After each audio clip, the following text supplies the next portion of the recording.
They just have to show justice that they're likely to find a consumer product in your home. Okay, well, the paint on your walls is a consumer product. Your light switch is a consumer product. There's not a single home I can think of where they couldn't get a warrant to enter your home and they don't need evidence of wrongdoing. Now, have consumer products all of a sudden become so dangerous that we have to give up our privacy in our own homes and private enjoyment of our property? And some people say, well, this doesn't apply to natural health products. Why do you worry about it? We're setting a precedent to allow the government to encroach upon fundamental rights, and they'll do it here first in consumer products, then they'll do it in another area.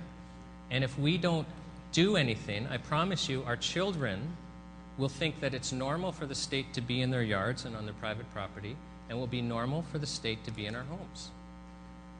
Okay, because that's what they will grow up to accept.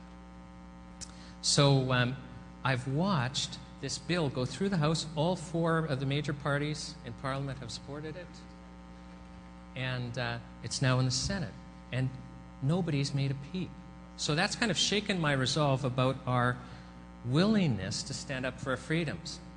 The second thing that is getting me thinking that, no, actually I could see us allowing the state to dictate how we'll be treated in a health crisis is day after day after day in the media, the state and the mainstream media are creating fear over this flu pandemic.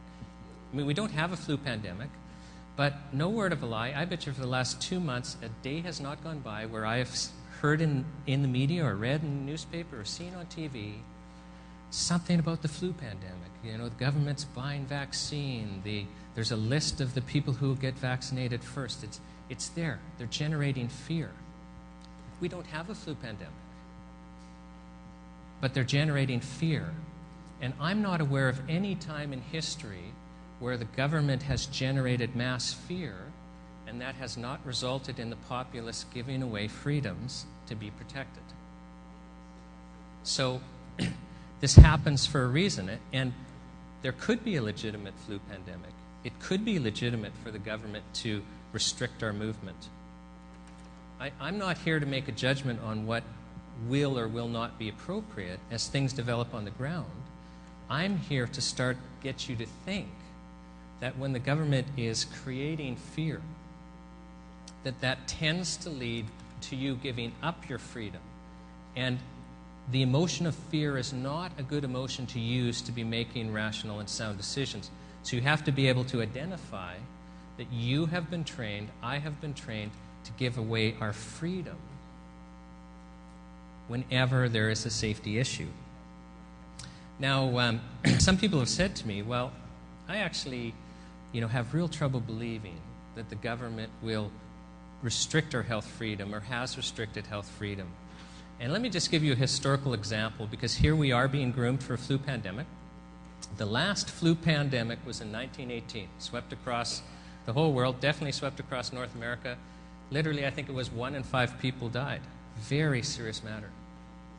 Now, in 1918, if you had a bad case of the flu and you went to the mainstream hospital, okay, you had roughly an 80% chance of dying. Not very good odds. Now, in 1918, if you had a bad case of the flu and you went to a homeopathic hospital, the statistics were reversed. You had roughly an 80% chance of living. Now, I hope you can appreciate, we'll fast forward to 2009. If you get a bad case of this flu, let's say there is a flu pandemic, if you get a bad case of the flu, the mainstream medical system does not have any tools for you that they didn't have in 1918. I mean, think about it. This is a viral infection, so antibiotics will not work. You've already got a bad case of the flu, so whether or not there was an effective vaccine or not doesn't matter to you. You've caught the flu. That's why you need to go to the hospital. And unless you're one of the select few, because there are so few respirators that I promise you, if there's a pandemic, the people that are going to get an intensive care unit and a respirator are people that are on a list of very important people. Probably no one in this room is on that list. I suspect I might even be on another list. So So you have to understand that the mainstream medical system today really doesn't have any tools they didn't have in 1918. So you know what? If I get the flu, there's a flu pandemic and I get a bad case of the flu, I'm going to the homeopathic hospital. Oh, wait. The governments all across North America since 1918 have systematically used laws and the legal system to shut down the homeopathic hospitals. So there is no homeopathic hospital where I live, although my grandparents could have gone to one in 1918. And I expect there's no homeopathic hospital where you live because the state has used their legal powers to take your freedom to choose to go to a homeopathic hospital during a flu pandemic away. I mean, you think we have health freedom. Probably everyone in this room is, middle or upper class. So if we get sick, we can go to the mainstream medical system the government will pay for, or we can go to what I call the natural health community, your naturopathic doctors, homeopathic, traditional Chinese, it goes on and on. But if you're poor and you don't have disposable income, you don't have any freedom to choose. I mean, should we pretend that poor people have any freedom to choose how they will be treated when they face a health crisis? They don't. We don't live in an equal society that way as much as we want to pretend.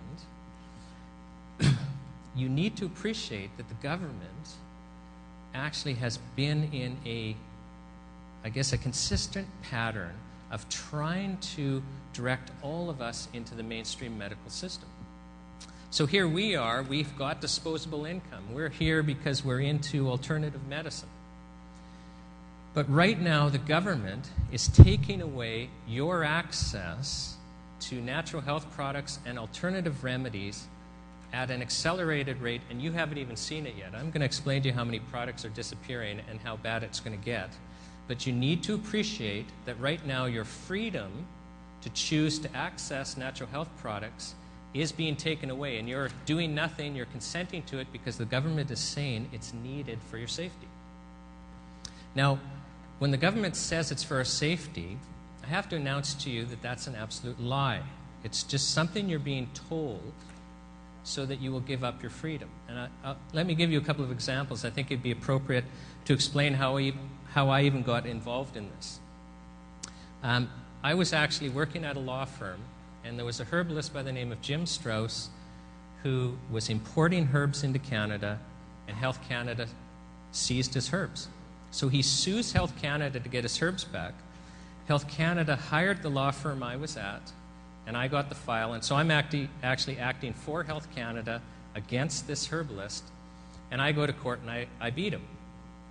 And which is, I'm not proud of now, but at the time, and this is the whole point, at the time, I thought I was actually protecting Canadians. Because although people in this room will think, no, actually, natural health products are very valuable, we need to protect them, the average person on the street, the mindset is that it's dangerous to have herbalists like Jim Strauss selling unapproved herbs. I mean, can you imagine selling something the government hasn't approved? I'm joking here. But I had this mindset. I actually thought, hey, I'm protecting Canadians. Now, this herbalist had a few lessons to teach me, because very shortly after that, I started my own law firm, and he was charged with practicing medicine without a license. So in BC, where I live, there's a law that gives doctors a medical monopoly. Only doctors can practice medicine, and practicing medicine includes making treatment claims. And he was claiming he could cure heart disease with these Strauss heart drops.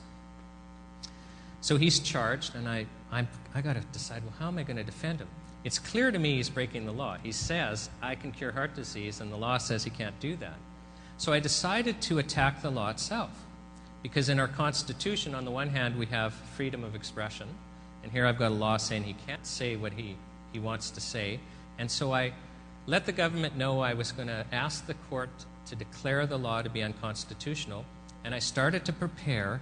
I wanted to convince the judge that this guy was telling the truth.